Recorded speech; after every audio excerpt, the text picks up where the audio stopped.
It feels like I'm finally starting to see myself, not as the man I pretended to be.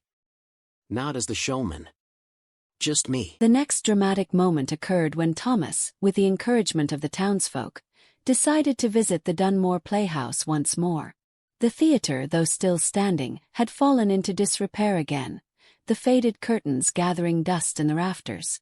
When Thomas first came to town, the playhouse had been a symbol of his impulsive creativity, a place he had revived to escape his own inner turmoil.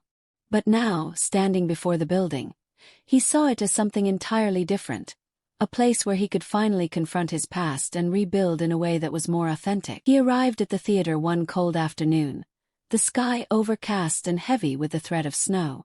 The door creaked as he pushed it open, the familiar smell of aged wood and dust filling his nostrils. The stage, which had once been filled with the chaos of his performances, now felt quiet, almost sacred.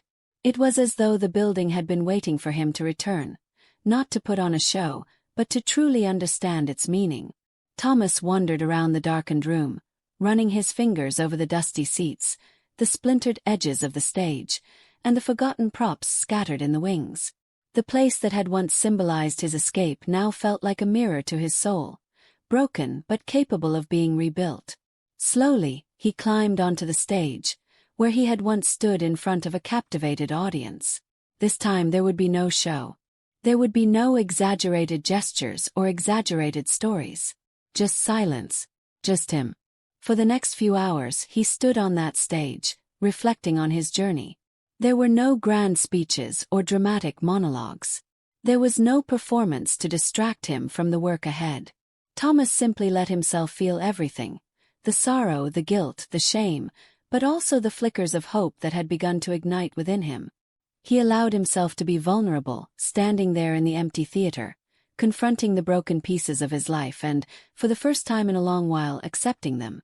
It feels like I'm finally starting to see myself, not as the man I pretended to be.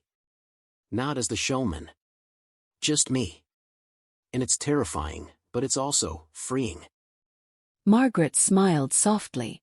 You're not alone in this, Thomas. You never were. The town is here for you, and we'll rebuild this place together. One step at a time. That night, for the first time in months, Thomas slept soundly.